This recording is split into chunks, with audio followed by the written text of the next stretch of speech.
नमस्कार. श्री स्वामी समर्थ सर्वांना. तर ही तिसऱ्या गुरुवारची पूजा आहे. मार्गशीर्ष महिन्यातला तिसरा गुरुवार. तिसऱ्या गुरुवारची पूजा मांडणी आहे.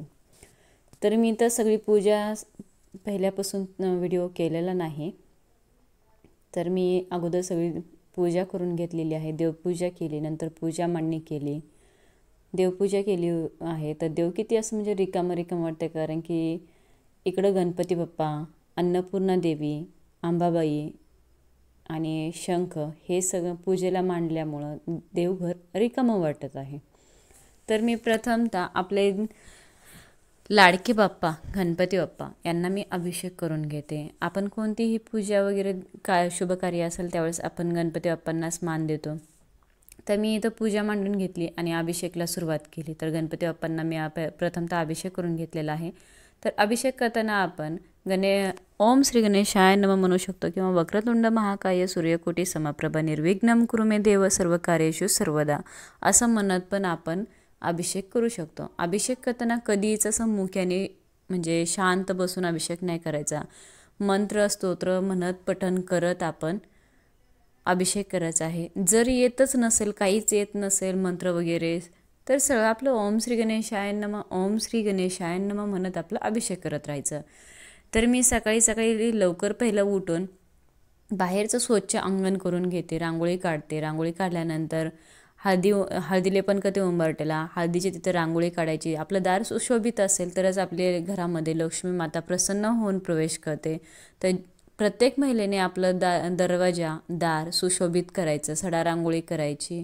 त्याच्यानंतरनं मग मी किचनमध्ये आपली अन्नपूर्णा जी आहे म्हणजेच गॅसची पूजा करते. दरवाजावरती शुभचिन्ह काढते स्वस्तिकचं. मी प्रत्येक गुरुवारी स्वस्तिक हे काढते. प्रत्येक गुरुवारी काढते. गुरुवारी जर नाही झाल्यास तर शुक्रवारी तर नक्कीच असतं माझं. गुरुवारी किंवा शुक्रवारी या दोन्ही दिवसापैकी प्रत्येक गुरुवारी किंवा शुक्रवारी या दोन्ही दिवसामध्ये कधीही एक दिवस आपल्या मेन दरवाजावरती स्वस्तिक हे शुभचिन्ह काढायचंच. तर त्याच्यानंतरनं मग मी आपली कुलदेवीची सेवा करते मंगळवारी आणि शुक्रवारी. तर आता आहेच गुरुवार, तर मग गुरुवारी पण करायलाच हवी. आणि अभिषेक करायचा होता कुंकवाचा, तर इथं माझ्याकडून कुंकवाचा अभिषेक राहूनच गेला. मी प्रत्येक मंगळवारी शुक्रवारी करते, पण म्हटलं की आज पंचामृताचा करता येईल आणि लक्षातच नाही की आज आपल्याला कुंकवाचा अभिषेक करायचा आहे. तर असं नेक्स्ट गुरुवारी पण केला तरी चालतो आपण, किंवा मंगळवारी केला तरीही चालतं. तर मी इथं कुलदेवीला अभिषेक करून घेतलेला आहे आणि मी अभिषेक जे करते ते पंचामृताने अभिषेक करत आहे. बघू शकता तुम्ही इथं पंचामृताने मी अभिषेक करते.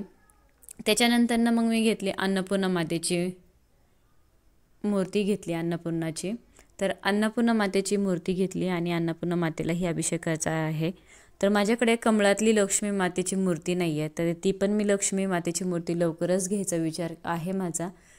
तर लक्ष्मी मातेची पण सेवा करतो आपण. मग कमळातली लक्ष्मी माता जी आहे ते माझ्याकडं फोटो आहे, मूर्ती नाही. म्हणजे अभिषेक वगैरे करण्यासाठी चांगलं आहे की लक्ष्मीची सेवा जेवढी आपण करल तेवढं आपल्या घरामध्ये धनधान्य, वैभव, आरोग्य भरभराट राहते, प्रगतीमध्ये भरभराट होती. त्याच्यासाठी आपण लक्ष्मीची सेवाही करणं गरजेचं आहे.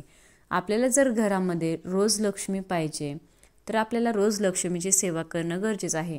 तिन्ही सांजेला म्हणजे संध्याकाळी रोज दारामध्ये उंबऱ्यापाशी दिवा लागलेलाच पाहिजे, धूप लागलेला पाहिजे. म्हणजेच आपल्या घरामध्ये तिन्ही सांजेला लक्ष्मी प्रवेश करते.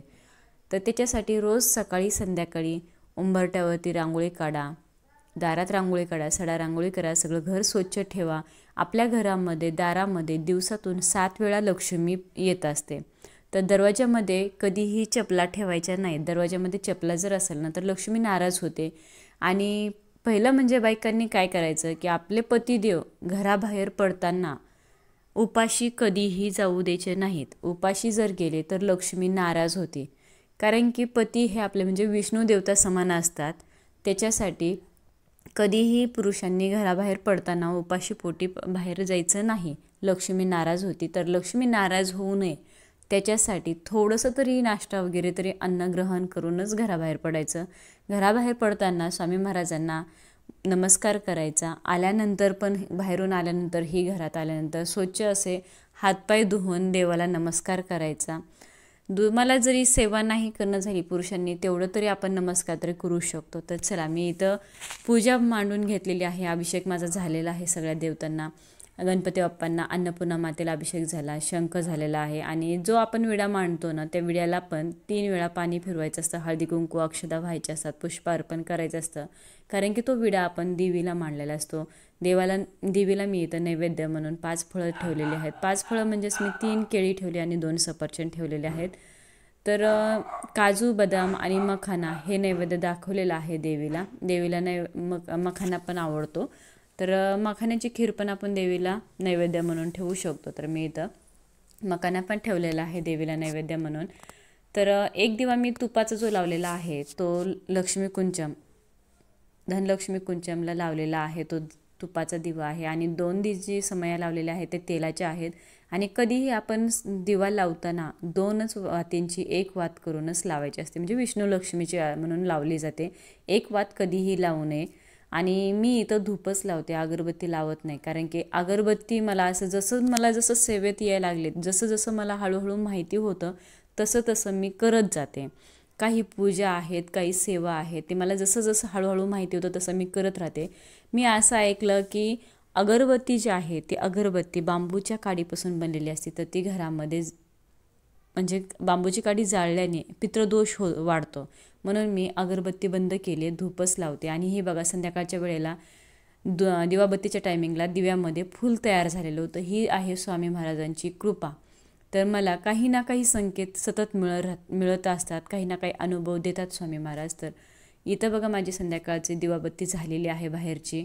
आणि मी मंगळवारी आणि शनिवारी 2 लवंगा, 2 कापुराचे वडी हे घरामध्ये सगळीकडे फिरवत असते जाळून, आणि बाहेर उंबरट्याच्या तिथं नेऊन ठेवत असते घंटानाद करत.